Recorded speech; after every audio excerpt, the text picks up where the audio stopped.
Yeah, welcome to a live episode of Strong Style here on this Friday afternoon in Los Angeles.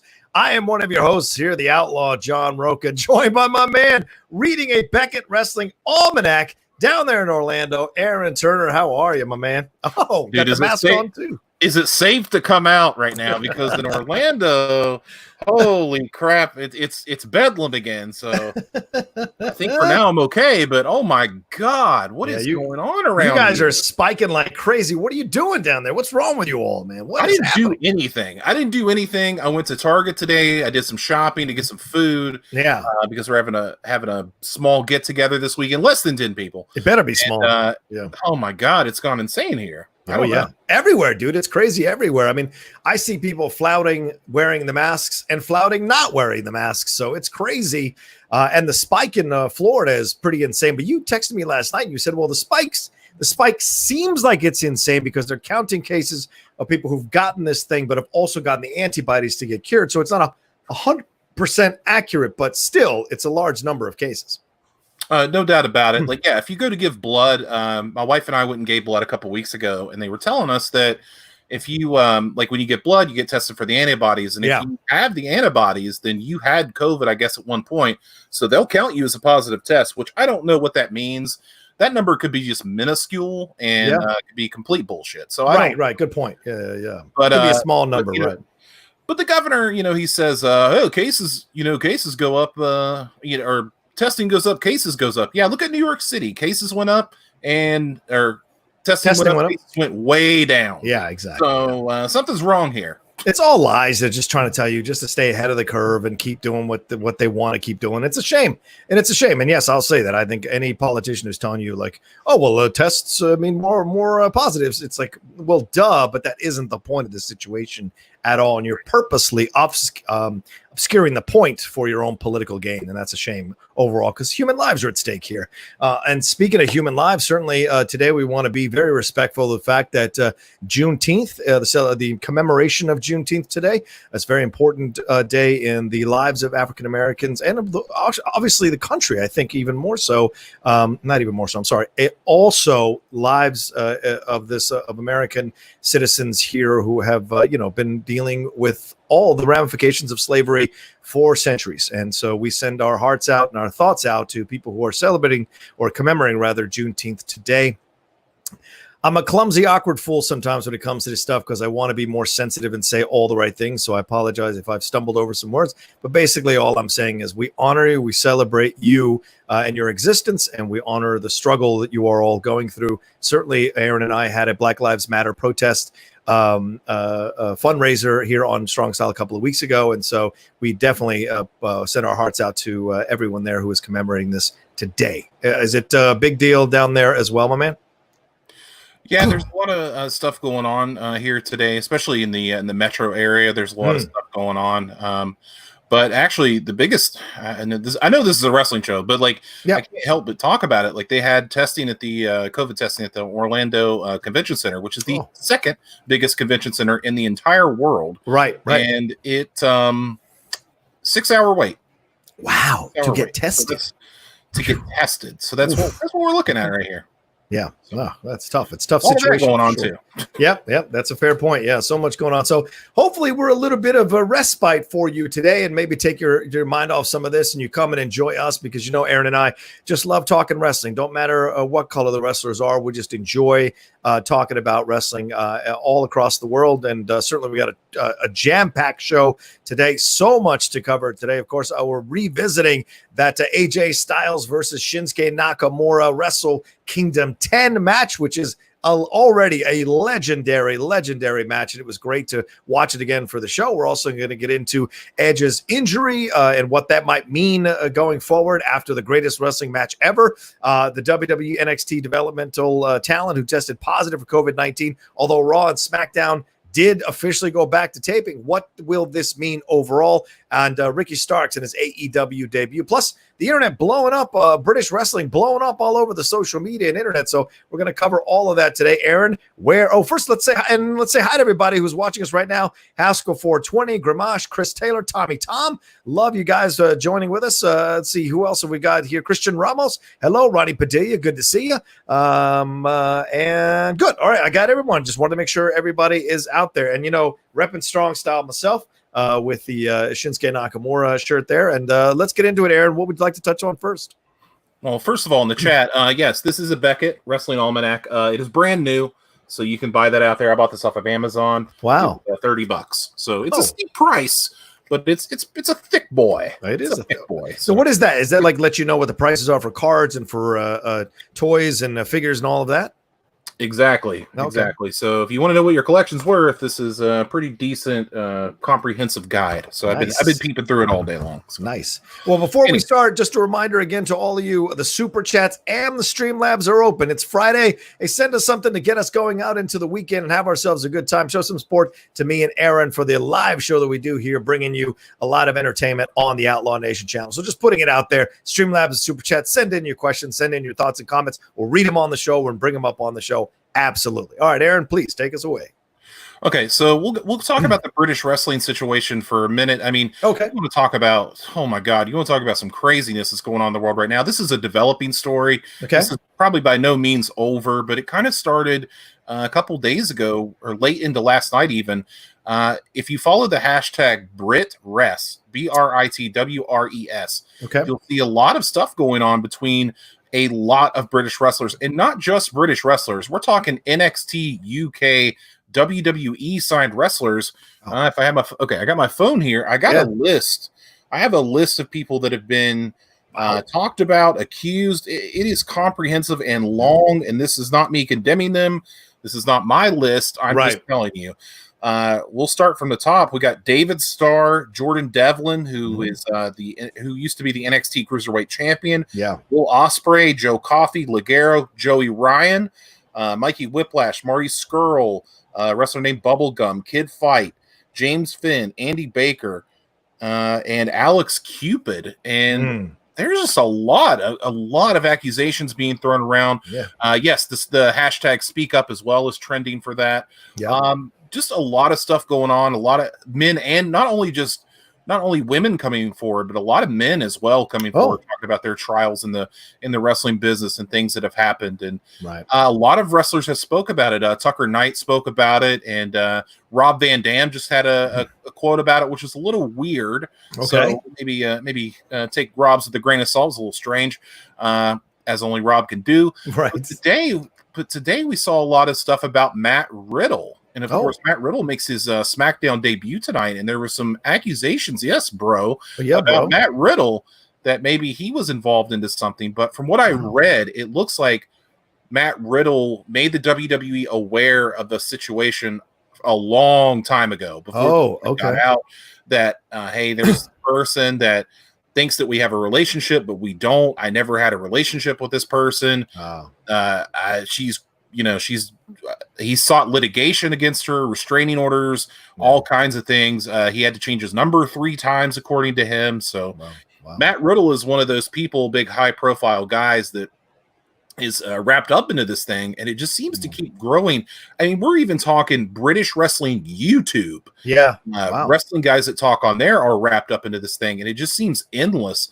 I don't know if you got a chance to check this out, but a lot of people on Twitter are talking all about this. Yeah, is it sexual assault accusations, or is it also like the way they've been treated and the way they've been handled? And are there people what is the genesis of this of these complaints? Seems to be a mix of both. I would say it's more so sexual assault and sexual misconduct than it would be stuff in the ring. So you got to think. Okay. And once again, I'm not accusing anybody. I can just only go by what I read. But right. We're just reporting on it. Yeah. Even Jim Cornette is not immune from this. Jim Cornette had some serious accusations brought up against him as well. Wow. You can read all about that on Twitter. I don't really want to get into that here. Okay. But it's. I talked about this with Ryan Satin last night, just briefly. Yeah. I said, wrestling is something I love in my entire life. I talk about it all the time. It's always something that's in my brain. Yeah. And you watch Dark Side of the Ring and you realize that this business is pretty damn dark. And I would like to think that I knew that already. Of course I did, but I think I just kept my head in the sand, and I realized that that's the wrong thing to do. Like, you can't just ignore these things that are going on. They are happening. Yeah, so, and I appreciate you saying that, Aaron. That's true. So I'm sorry, I cut you off. What were you saying? No, it's just really sad all around, because you want to you want to be positive about this business, and sometimes you just can't. You cannot put your head in the sand about all this stuff. Well, listen, it's just like any time, like you go into a room and you've got, it's the one room that you stored everything and you haven't looked at it in quite some time. And you've always said, like, I'll get to it when I get to it. Well, once you start coming in to clean the room, there's a lot of shit that's in there that you got to clean out before that room looks good again. And so I think that's what's happening, not just in British wrestling, obviously, all over in different sections of our world now. A lot of shit is being brought up so it can be cleaned up, so we can move on, deal with it, clean it up, and move on, and have a better end up with a better situation, a better, more clean room that we can actually look at and appreciate. So that's what we're trying. I hope that's what the whole basis of all this is about, is to bring all this stuff up, deal with it, address it, punish the appropriate people who are supposed to be punished, and then make sure that this is a lesson going forward for the future, that people don't do this or repeat this kind of behavior or think this kind of behavior is okay or protected by your other bros. And I don't know what were the men also accusing other men of sexual assault or women of sexual assault? What are the men saying here in this hashtag? From what I read, it was men accusing other men. Wow. I did not see a man accusing another woman yet. So, I mean, like I said, it's developing. There's going to be, it seems like there's going to be a lot more stuff, a lot more stories come out. And you got to look at somebody like Marty the Villain, Marty Scurll, who is the lead booker in Ring of Honor and one of their top stars. And you got to think, like, if this is true, what does this do for, that whole company? Not just what does it do for Marty Scurll's career? It's whatever. If you're guilty of this, who cares? Fuck you. But I'm just saying, like, what does this do for a company that put all their faith in this guy, and their faith is misguided at this point? So what do you do? It's a fair point. And I wonder what the end result is going to be. Hopefully it's clear. And here's the deal. This can't just be about the smaller federations or the smaller companies. I mean, like, I'm sure I feel like I might be right that some of this is happening even in the WWE, or has happened in the past. We saw that with Bill DeMott, right, who got unceremoniously dumped out of the thing after a number of people accused him of being physically abusive to them, both men and women, if I remember correctly. And so we hope that they're taking care of everybody. We certainly haven't heard any of the female wrestlers complaining about any kind of sexual assault there at WWE or NXT. So hopefully that is a safe space, but you just never know. That's the thing. And we're discovering that more and more every day. No matter what field you're looking at, you just never know, Yeah, there was a story a few years back about a Tribute to the Troop show with Ashley Massaro, who is no longer, unfortunately, she passed away a few years ago, and there was allegedly an assault covered up by WWE. You can read about it on the internet; it's out there. So hopefully, I would hope that none of that is happening now. But who knows? I mean, that place is tied up like Fort Knox, so who knows? Even if something were to happen, I doubt it would get out. Yeah, it's a good point. Well, we'll see. Like Aaron said, it's a developing situation. Certainly, we'll keep our eyes on it. If it blows up even more, we'll report on it next week on another episode of Strong Style. We've got some super chats that have come in. Aaron, let's jump into these real quick. Tommy Tom says, "Hey guys, missed live last week, but about Mick Foley, think underrated. A lot of superstars had their best, most remembered, or turning point matches against Mick Foley. Randy Orton, Edge, Triple H, The Rock, Undertaker, etc." All right, thoughts on this one, Aaron? I feel like Mick Foley is well regarded just fine. I don't think anybody. I don't think you could call him underrated. He's not a finesse technician. I think he would be the first to admit that. He's not a body guy. I think he would be the first to admit that as well. But I think Mick Foley is properly regarded in wrestling circles. I don't think anybody says he's not a Hall of Famer or anything like that.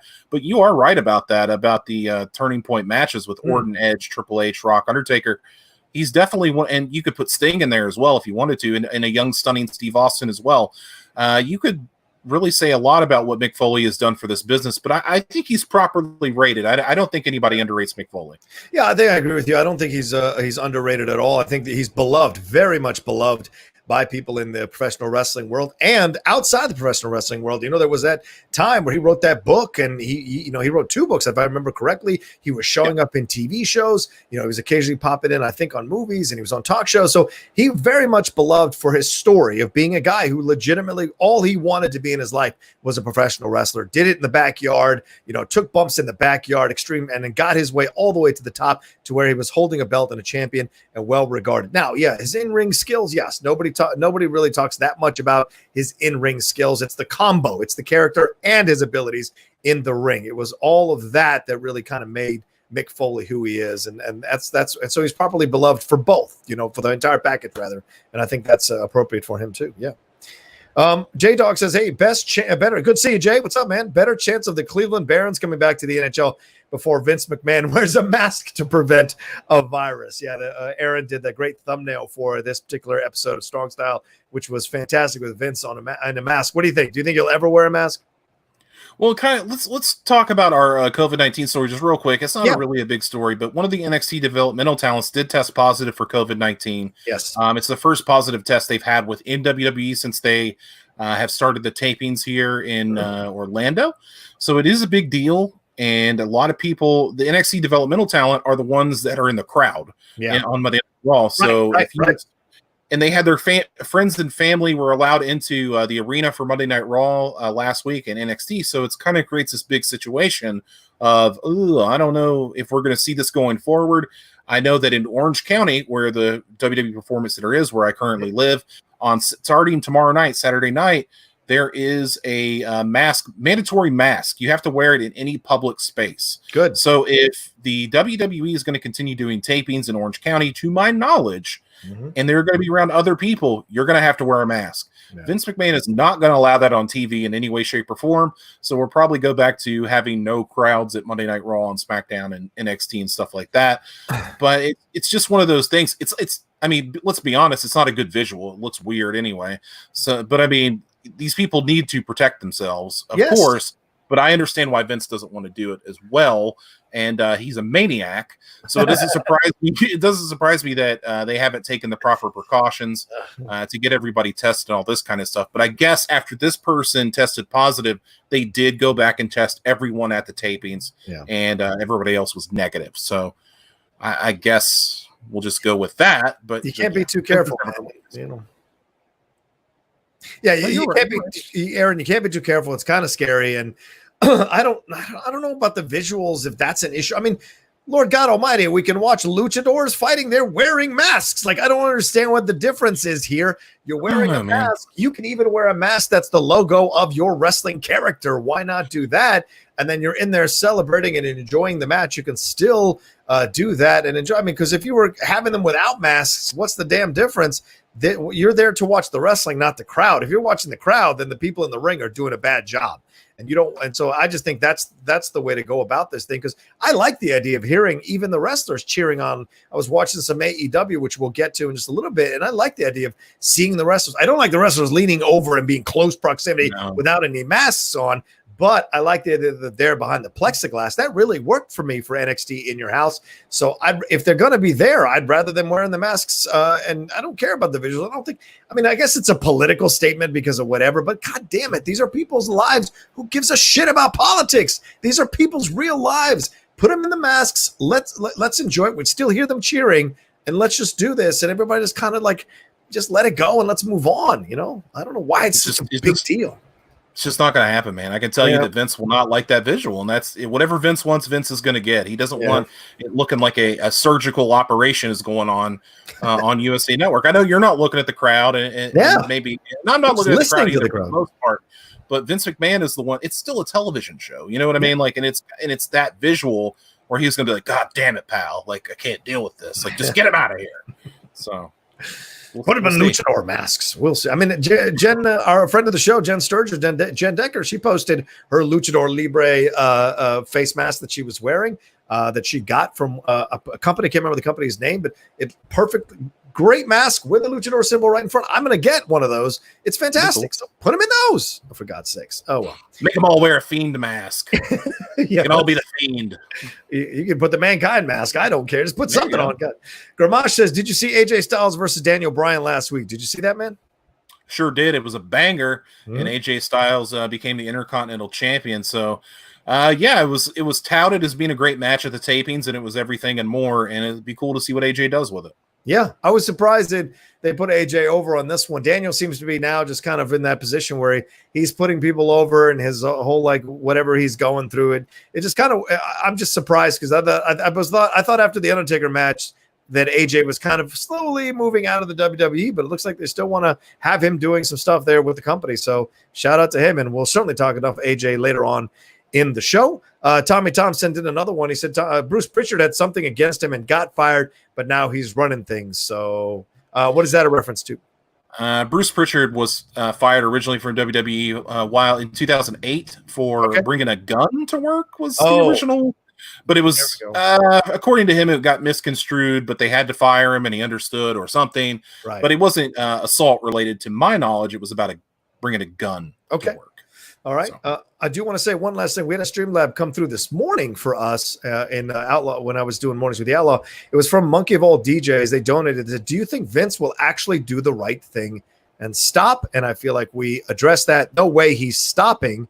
He'll keep doing the testings, but he won't in any way stop the shows. I mean, sorry, he won't have the masks, but in no way is he stopping the shows.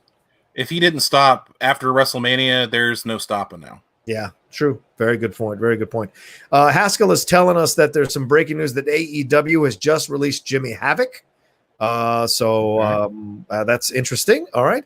It said, we wish Jimmy Havoc all the best as he receives treatment and counseling in an effort to overcome the mental health and substance abuse challenges in his life. We are aware of the reports and evaluating. So I did see an article where Jimmy Havoc had allegedly punched a fan after a show. Yeah. So I don't know if that's what that's in reference to, but I did see that earlier. Okay. All right. Pretty scary stuff there. And of course, if someone is suffering through mental health issues and what have you, I'm looking it up right now. Yes, there it is. The AEW tweet from them.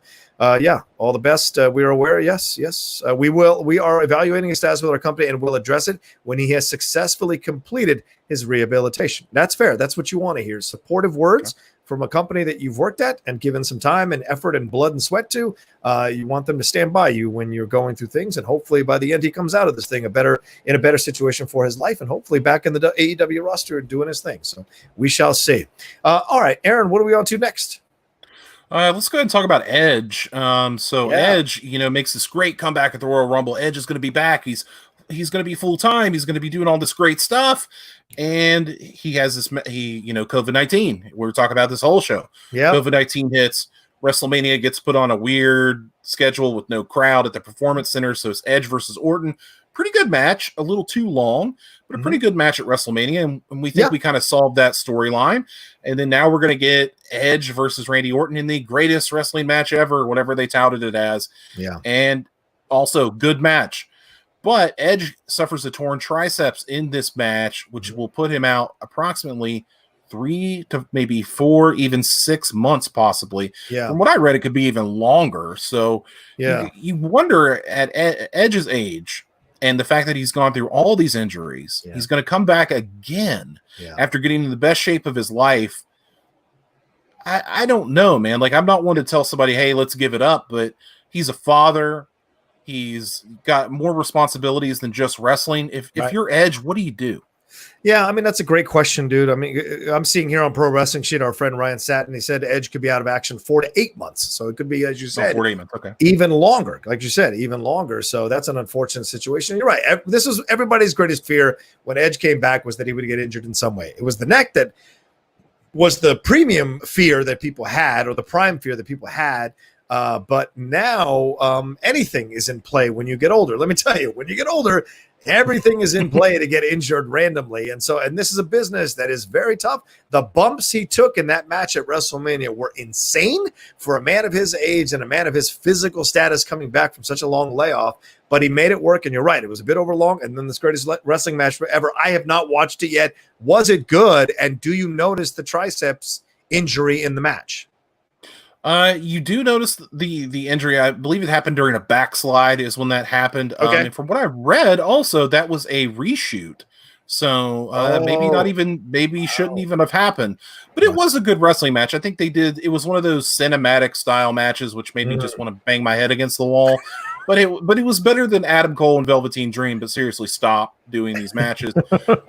But it was fine. But yeah, you could tell that during that backslide, he does have an arm injury, and it's really sad because Randy Orton, out of all this, like Edge should be the guy that everybody's talking about and getting over, and it's really Randy Orton that's getting over in this. But that's just how it goes in the wrestling business. I mean, what is that thing in Dark Knight? You live long enough to become the villain, or you live long enough to become the hero. That's always been the way. Now, all of a sudden, Randy Orton is getting reappreciated in a way that I think a lot of us didn't anticipate would happen for him, because some people were kind of sick of seeing him, or were sick of the same feuds or the same storylines being played out. And now he's become almost like an elder statesman, and at times getting into controversial waters, but not taking back his statements, being very firm about what he thinks should be happening in the style of wrestling in NXT. So I'm kind of like developing a begrudging respect for Randy, because certainly we know in the past Randy's been a massive dick to women and a massive dick to people, but maybe he's just gotten older, matured, kind of built the bridges back up, and he's in an elder statesman position. It's kind of weird to see. First of all, you misquoted The Dark Knight, which tisk tisk, and you said the line is you either die a hero or you live to see yourself become the villain. How dare you? Well, I turned it around. The Dark Knight in my presence. I paraphrased it. Oh, good God. But anyway, yeah, you're right about that. I mean, Randy Orton has really turned the corner for me as well. I thought he was pretty boring and bland, but always good in the ring. Yes. And now he's really, really taken off as this character. And he said he could wrestle for another 10 years. I say pump the brakes on that, Randy, but I'm here to be proved wrong. So yeah. Well, how old is he right now? He's in his 40s, right? He must be early 40s for Randy Orton. So yeah. Because like 10 more years. This is very reminiscent. It's 40 years old. 40 years old according to Google. But this is very reminiscent of Hogan. Remember, Hogan got second life going to the WCW when he went into the NWO. His body never looked better than it did when he was with the NWO there at WCW. I'm not casting aspersions about how he got that body. I'm just saying he never looked better than he did, in my opinion, because you watch 80s Hogan, and 80s Hogan is a little round around the edges, but when he's a lot more tighter and muscular in the 90s Hogan, and leaner. And Randy, I think, Randy's body is fantastic for a guy at 40 years old. So certainly someone who's taken a lot of bumps and bruises over the years. I know Randy's always had a strong body, right? But like you can tell, like there's really strong built muscles there, and he looks good. So he can stick around for a while. I agree with you. I don't know about 10 years. Eventually the injury bug will catch up to him too. And so we'll see down the road, but he is in this second coming, and we should all be enjoying it for now for his skills in the ring and outside the ring as well. No doubt about it. Let's move on. Let's talk about something positive. Let's talk about a debut. Let's talk about Ricky Starks debuting on AEW Dynamite against Cody Rhodes. I'll call him Cody Rhodes. I don't give a shit. And he fought for the TNT Championship against Cody Rhodes. And John, I was telling you about this. I said, hey, man, you got to watch this match. Did you get a chance to check it out? I did. It's a quick 15-minute match to 14-minute match, so it's fun to consume quickly, and I really enjoyed watching this thing. Starks is good. I think Starks is still a little bit not ready for the top echelon of prime time yet, but I thought this was a fun match to watch with him and Cody.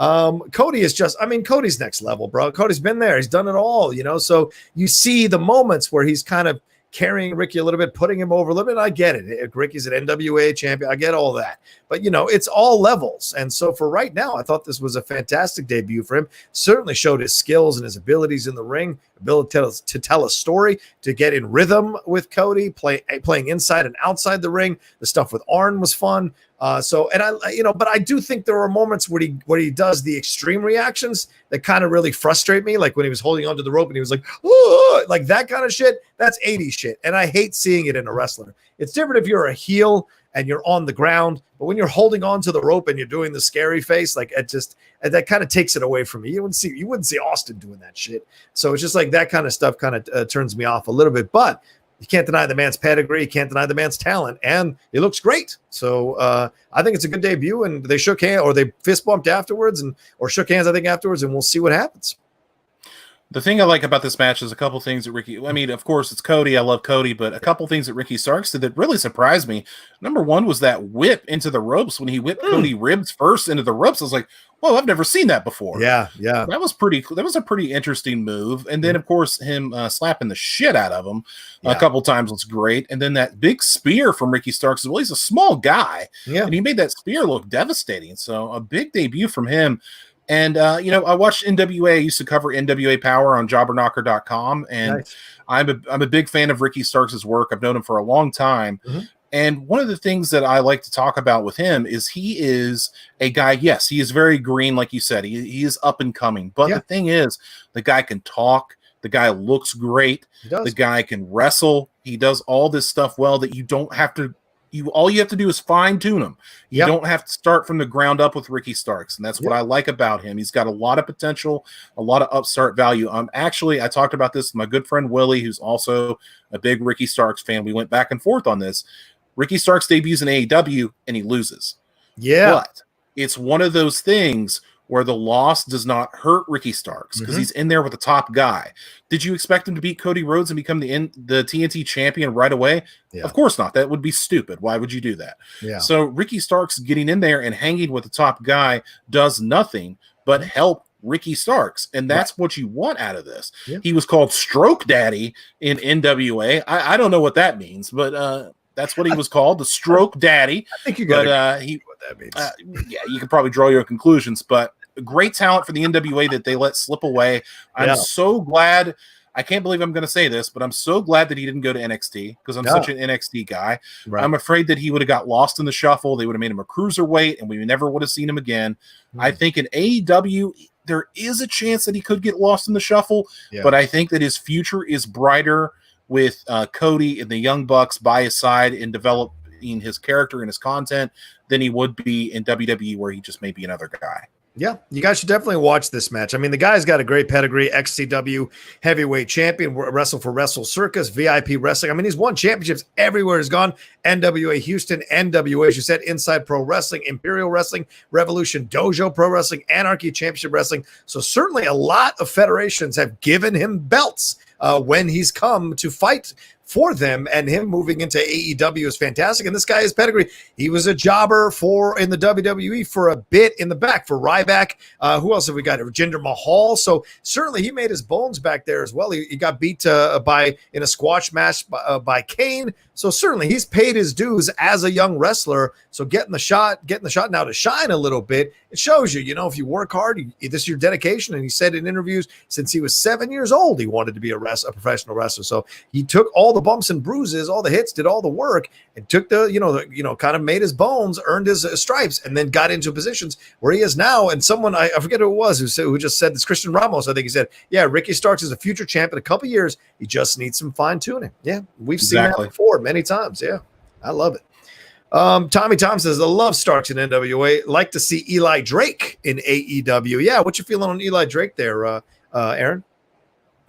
Eli Drake. Yeah, I would love to see Eli Drake be on a bigger stage in the NWA. I like the NWA, like NWA Power as it is. Yeah, but there are some guys that are just going to break out of there. Yeah. Nick Aldis is fine right now as NWA Heavyweight Champion, but I think Eli Drake, his personality is so big. If he could just get what's in between the ears under control, if he can get that head right, because he had some problems in NXT, and that's why they let him go. If he can get that head right, then I think he would be a big get for AEW or anybody that would have him. Just got to, keep it on the rails. Excuse my ignorance a little bit. Didn't Eli Drake fight Cody Rhodes for that title versus title, NWA versus AEW title versus title? Wasn't that him? That was Nick Aldis. Nick Aldis, who's the current NWA World Heavyweight Champion, Mr. Mickey James. Yes. Gotcha. Okay. Well, I think Nick is the one that I like, and I like him to make a move at some point to either AEW or WWE. I don't know to me, it feels like a lateral move to AEW. I know it's a little bit higher up, but I'd rather see Nick kind of jump into the WWE at some point. I think he'd be a nice talent to get over there and see what he can do. And like you said, Mr. Mickey James, she's kind of been there a few times. Yeah. I'd rather be on TNT than I would be on YouTube. No offense. Just throwing that out there. I'm on YouTube right now. One day I'll be on TNT. Who knows? You never know. You never know. Well said. Well said. Let me see if we got any Streamlabs that have come through. No. Okay. We're just super chats so far. So please send in your Streamlabs as well. Jake Iacovetta, thank you so much for monitoring right now, Jake. He has been putting up the address for you all to send in Streamlabs. YouTube takes 33% of those super chats. I won't see that money. YouTube takes that money. So if you send it through the Streamlabs, which is right above Aaron's head there, I think you put another slash there and put tip after John Rocha says, and you can send in your questions through there. So just letting you know. All right, what are we on to next, Aaron?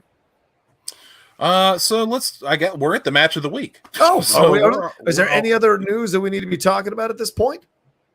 Not that I know of. I mean, it seems like everything in wrestling is just on fire right now. So I think we need to probably let the smoke settle before we get there. Okay. I do see a super chat from Tommy Tom. I don't know if we got to that one. I don't know if we got.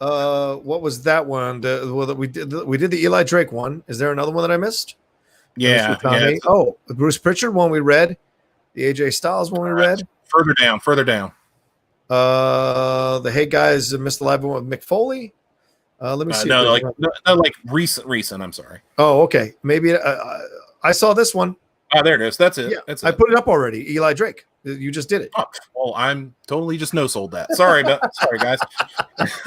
I love it. It's been a long week. Yeah, don't sweat it, brother. Don't sweat it. A lot of people. There's some news here from looking at the pro wrestling sheet. I'm seeing Matt Riddle's lawyer has released a statement denying sexual assault allegations. Jordan Devlin calls the assault allegation completely and utterly false. They are suspended right now, Jordan Devlin and Travis Banks, indefinitely from Progress Wrestling right now. Mike Chioda says he was blindsided by his WWE release, and he had just signed a new contract. And NWA Vice President David Lagana resigns. That's right. That's the other big news. Somebody mentioned it in the chat. I did see it right before we started. Yeah, Dave Lagana, one of the top two big, like Billy Corgan, of course, is the top guy. He's the owner of the NWA as it is now. But Dave Lagana, his right-hand man, executive producer of NWA Power and the NWA in general, some really serious allegations against Dave Lagana, causing him to step down from that position in the NWA. And if you read the story, I mean, it is gross. Let's put it that way. But it's out there if you want to check it out. But immediately, NWA, once this was brought to light by the victims' Twitter, what she said on Twitter, he was immediately stepping down and gone, which leads me to believe that is 100% true. Because I mean, why otherwise would you do it and not fight it? But it's very gross. Buyer beware on that one. Yeah, and the issue with Devlin and Banks has gone over to the West Yorkshire Police. So that's how seriously that accusation is going. This is according to a BBC reporter, and of course, getting this off Pro Wrestling Sheet. Shout out to Ryan Satin. They're, quote, carrying out initial inquiries regarding some of the allegations of abuse in the UK. Now, the WWE released a statement now as we're recording this.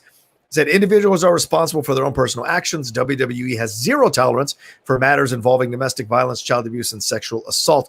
Upon arrest for such misconduct, a WWE talent will be immediately suspended. Upon conviction for this misconduct, a WWE talent will be immediately terminated. WWE's ability to find, suspend, or terminate a WWE talent will not be, however, limited or compromised in any manner in the event incontrovertible evidence of such illegal misconduct is presented to WWE. So a strong statement certainly from them. And I mean, we'll see. This is kind of a... I'm seeing Justin Toner in the chat just said that WWE released Jack Gallagher, who has also been accused. So well, there you go. Jesus, man. Like it is also a British wrestler, has been showing up a lot on 205 Live lately. So what the hell is going on? Hey, man, like I said, chickens are coming home to roost. People are cleaning out these closets, man. And one last thing from Pro Wrestling Sheet, Access TV and WOW, Women of Wrestling are no longer working together as the network plans to give their full attention to Impact Wrestling. So that's a shout out to Pro Sports Extra who reported that first. So that's a shame. I would occasionally stumble upon WOW on Access TV and just enjoy it just because I like the idea of an entire federation dedicated to female wrestlers. That's something I was saying way back when with Ryan and I when we were doing our Raw and SmackDown recaps. I think there should be an entire pay-per-view of all female wrestlers in the WWE or AEW or what have you. I think you should absolutely do that. So having an entire federation dedicated to just female wrestlers, of course, Glow was first back in the 80s.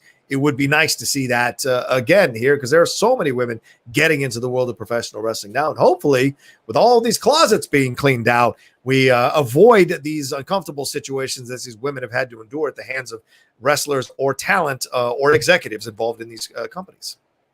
I do want to say this about Impact Wrestling in particular. Their women's division has always been somewhat of a benchmark for women's wrestling. I mean, you go back to the days of Awesome Kong and Gail Kim, ODB, Mickie James, and names like that. And now you have, for a minute there, their division was completely depleted. Like they had gone other places. Now they have Tessa Blanchard, Taya Valkyrie, Jordan Grace, who's the champion, Deonna Purrazzo, who just came in. You have Tennille Dashwood. You've got a lot of talent in that division. Kylie Ray, you've got Sue Young as well. So the talent pool in Impact Wrestling. I know that WoW is gone away, but there is a big focus on women's wrestling, especially in Impact. Yeah. So I mean, let's keep the head on the swivel there that it is going well for women's wrestling, especially in Impact. Once again, I'm glad to see it. Yeah, absolutely. One last thing before we jump into our last thing. We've got 44 of you watching, but only 29 likes. Get us, if you haven't liked the episode, please swing that mouse over there and hit that thumbs up button, hit that like button, get us as many likes as possible. And if you're watching us later, and a lot of you do, please leave a comment down below and leave a like as well on the video. All the comments, all the likes on these shows help to elevate us in the view of YouTube because of the algorithm they have there. So any assist you can give us on that end would be most appreciated. All right, Jonah Thomas agrees with you. Jonathan rather agrees with you. Impact is tops for women's wrestling. There you go. All right, let's get into Wrestle Kingdom 10 with Shinsuke Nakamura and AJ Styles. Oh, there he is. So good. Aaron, we've got so many matches to watch. We do every week, and this is one that both of us were so looking forward to rewatching again and talking about. Please take us through this thing. See, the first thing I thought of when I was watching this match was AJ Styles WWE theme music is so ingrained in my brain now. When it came out, and it wasn't that music. I was like, what the hell's going on here? Like, I feel like in my head I was going, nope, they don't want none. They don't want none. Like that's, right. I love that song, and it threw me off for a minute. But I didn't do a big preamble to this because if you watch the match, I'll put up a link to it in the comments later. They do a big preamble with this. These guys had wrestled each other earlier when they were both younger, before AJ was really unknown, and before Nakamura was who he was, obviously at the height of his powers. And then AJ coming over from Impact, and then you had Shinsuke Nakamura, who was one of the top stars in New Japan, coming off that big win versus Kota Ibushi that we talked about in a previous episode. So this will be Shinsuke Nakamura versus AJ Styles for the IWGP Intercontinental title. And not long after this, AJ Styles would be gone. And he would start his career as we know it in the WWE exactly January 24th, 2016 to be exact. I know that because I'm sitting in the chair from the event because I was there. Wow. But, okay. That's awesome. But that's where we started from this match. Yeah, and I'm in the same boat with you. I like that he gave. You forget AJ, the younger AJ with the mask and everything like that. You know, I think he did that in when he was at TNA for a bit too. The mask and the huge robe and all of that. It was great to see a lot of that here. I also in the same boat with you for Shinsuke. I wanted to hear the WWE Shinsuke Nakamura theme. I love that theme. I own every version of that theme. And it's just a great thing. I put it on the workout mix. It's fantastic. I love it. So not having it was but I like the way he came out. Shinsuke came out like he was going to just another wrestling match. No big fanfare, wearing the sleeveless shirt, walking down with the pants, no extra anything. I love it. AJ's got all this stuff, the cape, the mask, the whole everything in the ring. And Shinsuke's just coming down like, all right, let's just have this one now. And I love that contrast in styles coming into this. And man, Aaron, this was a hell of a brutal match with some fantastic spots. Yeah, I mean, right away that they warn you about it. Matt Stryker and Kevin Kelly on the commentary. We should also mention no JR here. The first thing that I noticed was that Kinshasa from the second rope right to the chest of AJ Styles. And AJ had a back injury coming into this, so they do work that a lot, which is, if you're going to wrestle, might as well work a body part. AJ, of course, is the leader of the Bullet Club at this time, taking over for Prince Devitt, aka Finn Balor at this time. So, Bullet Club is riding high, Shinsuke working the back, and just, man, some brutal kicks to the face. And you get to see some of those hallmarks, of course, if you've only seen Nakamura from the WWE times, he still does the kicks to the face when he's shaken. Yeah. And you get to see a lot of those hallmark moves, but you also get to see some of the brutal suplexes when they're dropping each other on their heads, which just scared the living hell out of me a couple times. But just, damn, man, like, there's nothing you can't really say about this match that hasn't already been said. AJ, at one point, Nakamura has AJ in a triangle, and AJ turns it into a Styles Clash, which is just amazing. And then you can see AJ pull out the 450, the calf crusher, the phenomenal forearm. He does it all in this match, and it's just so damn good and believable. Everything they did meant something, and it just felt like this was the last match of these guys' entire lives. Yeah. Great point, man. Yeah, I think so too. There's only one real kind of semi-botched moment in the match, but other than that, fantastic stuff. Some brutal face-first slams, stuff off the top rope, stuff outside. I mean, when he spears AJ into the guardrail out there after he had faked his back injury, you see that in there. I mean, the referee getting involved in a couple instances as well. I love the fact that you can hear the fans screaming from ringside, and they will tell you how the match is turning. Initially, they're for AJ, and then you hear another woman start screaming for Shinsuke, and then it switches throughout the match. Women and men just kind of yelling from ringside, Shinsuke, AJ, Shinsuke. You're just hearing it through the whole time. It adds another element to this match as well. But these gentlemen put on a master class in wrestling, and a lot of great near falls, which, Aaron, you and I, we've seen so many matches. Near falls can be, at times, can be done clumsily, or can be done boringly, or you can see it coming. But there are a number of times where you thought this one was really over and the kick out happened. Certainly when AJ had two moves put on him, two finishers put on him, and was still able to kick out. And then Shinsuke returning the favor as well himself. And when it's ended, it is ended in a way that you believe. Like, eventually those Kinshasas were going to catch up to AJ. And certainly that kick in the back of the head. I mean, dude, the elbow shots to the face, to the jaw, you can't tell me those weren't real. My God, those were like brutal, dude. Says it on your shirt. It's the name of the show. Strong style, my man. That's exactly what it is. 100% strong style, getting it right in the face, slapping each other, really going at it. Like, those forearm shots were no joke when those two were cracking each other. And just the way, I like the way that Nakamura also used his long legs to his advantage. They talk about that in the match, like the way that he pushed away from the calf crusher and the way he did different submissions with the triangle choke and stuff like that. Right. And yeah, the Kinshasa to the back of the head, holy crap. Yeah. What a move that was. And to follow it up with another one right to the face for the victory, and both guys just out of it after that, just laying down like, hey, we just went to war. Of course, AJ Styles would be gone really like a few days later after this match. He would be gone. Yeah. And just the legacy of Nakamura began there in everything that they do. And of course, this match would lead, Nakamura would win the Royal Rumble a few years later. And at WrestleMania, we got that, highly anticipated rematch between these two. It was going to blow the walls off of WrestleMania because it had been so good at Wrestle Kingdom. And it was a great match, but you can't, bring it up to that level. You just can't. Like, they left it all in the ring in that match and in this match as well, but it just didn't quite get there for me. Yeah. And you have Shino, I forget who it is that's ringside. I think Shino's ringside. His comments about Shinsuke and about AJ, it's funny to listen to him react. I mean, really one of the most quietest color guys you're ever going to have on the mic. He was barely used. Right. But when he spoke at times, it was enjoyable to hear his point of view, or to laugh at his reaction to what he was seeing himself. But his description of how Shinsuke had changed as a wrestler from when he fought him to what he was at this stage in his career is also a nice kind of background on that guy and how he has evolved and progressed as a professional wrestler, as a character, and as a performer as well. I mean, AJ is like one of these underappreciated, unsung heroes of the business, man. No one's ever going to look at him like the way they look at Hogan or Flair or Savage. He's just seems so polished, and he's only really had this match as like that kind of like signature match of his career. And it's a shame because that Boneyard match he did, WWE is still trying to replicate it with all these cinematic matches, as you mentioned earlier in the show.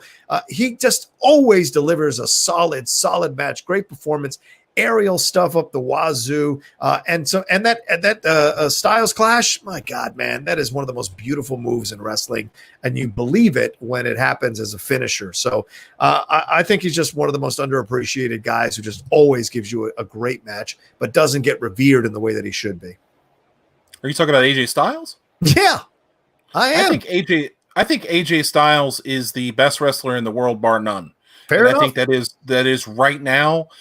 You give me your Kenny Omega, you show me your Kenny Omegas, your Chris Jerichos, and I will put AJ Styles on the line every time because that guy, much like a Randy Savage or a Ricky Steamboat or a Ric Flair, will give you every single beat and fiber of their being every time they're in the ring, whether they are wrestling in front of 75,000 people at WrestleMania or they're wrestling in front of 300 at the local VFW hall. It doesn't matter.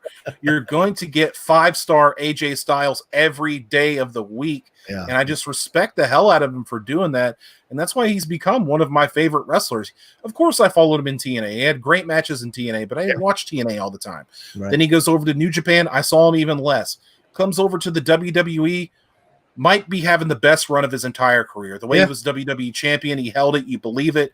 AJ Styles, to me, is the best in the world. Right. You're not going to get much of an argument from me. I just feel in the general overall conversations that I see online, on Twitter, on social media, he kind of gets forgotten. It's Jericho people talk about, or like you said, Kenny Omega or others. It's rarely AJ Styles, and I think that's a shame because AJ has done it all over the world in multiple federations and multiple locations and has won championships everywhere he's gone and left a legacy as a very enjoyable wrestler. But I just feel like he isn't properly appreciated. He probably won't be fully appreciated until he retires from wrestling and people miss those AJ matches and maybe go back and relive some of those great ones that he was involved in and give them a little more love than they have now. That's just my point of view. All right. I think you're exactly right, but I also think that much like Mick Foley, I think AJ Styles is pretty well regarded in wrestling circles as one of the best that there is, for sure. Yeah.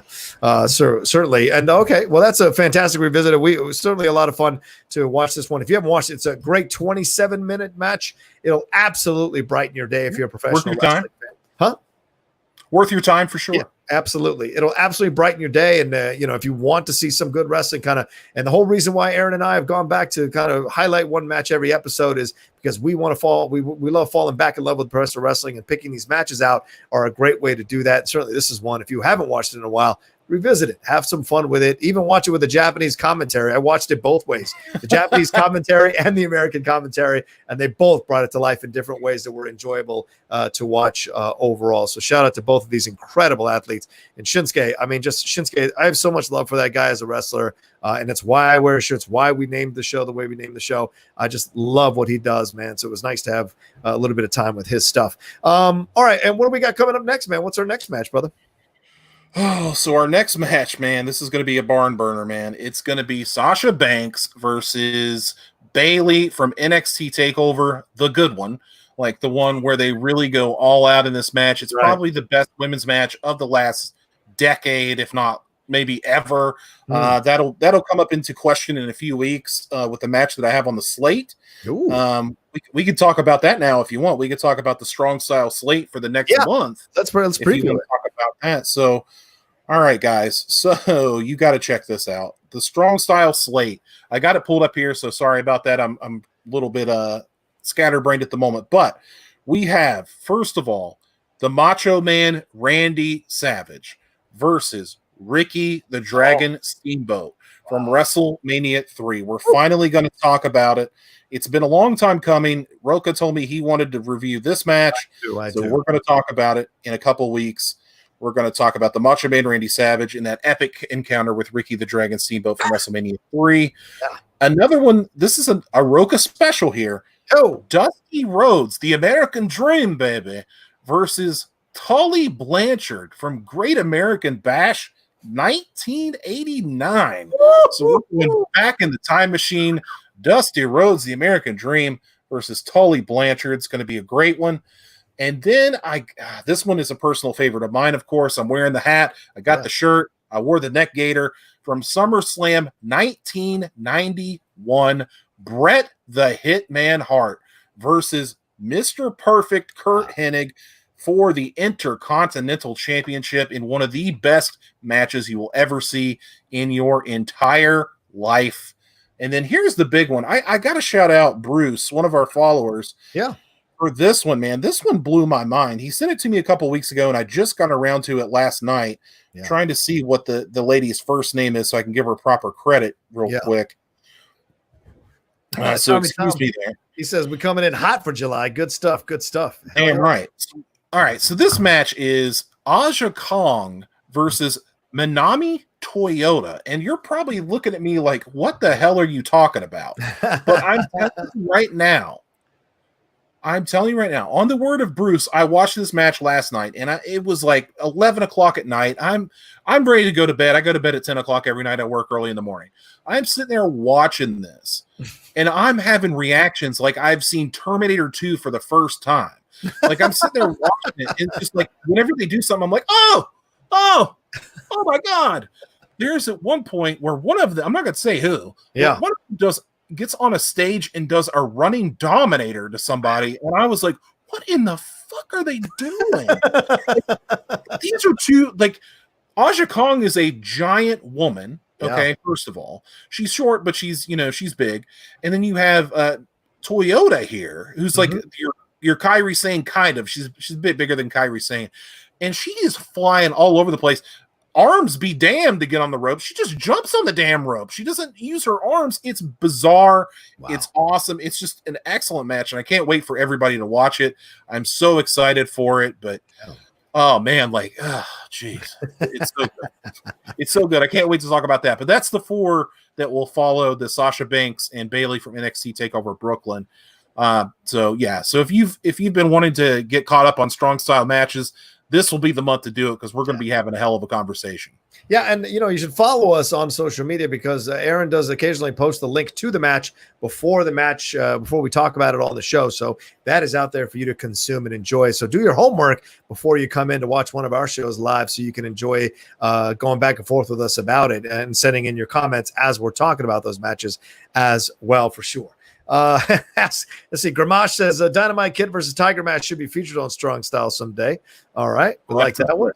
Let's see. And we need Brett versus Owen Steel Cage 1994 SummerSlam. Oh, Haskell, interesting suggestion. Right. I mean, it's going to be on there, Haskell. I mean, look at the hat, brother. It's going to be on there at some point. That's a shame. I know. He has to acquiesce to my Hogan love. I have to acquiesce to his Bret Hart love. That's how this show works. All right. That's right. That's how we do it.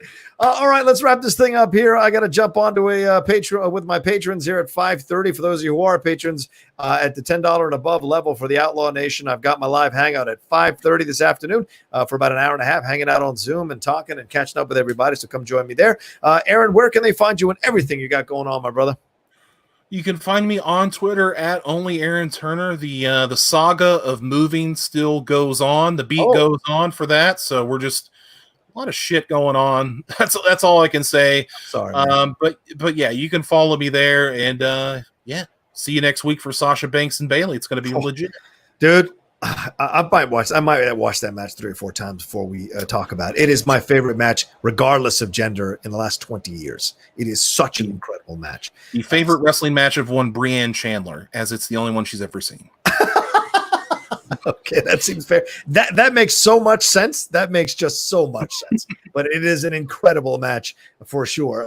You can follow me at the Rocha Says right there on Twitter and on Instagram. And like I said before, if you want to come and join my Patreon right above, www.patreon.com/John Rocha. A lot of things we're doing over there. More and more shows coming down the pike for patrons to participate in. We'll start to make them public on the YouTube channel. I think we made that decision last night amongst all my producers. We're going to do only the patrons can participate, but everyone's going to get a chance to watch. So that motivates hopefully some of you all to come over, become patrons, and participate in those shows as well. Thank you all so much for watching us live. Always appreciate it. For those of you watching us after we recorded this live, thank you as well. Don't forget to leave a comment and a like and subscribe to the Outlaw Nation channel down there. Hit that button. Get us over 15,000 subscribers as soon as possible. I would appreciate that overall. All right. For Aaron Turner, I am John Rocha, and this has been another awesome episode of Strong Style.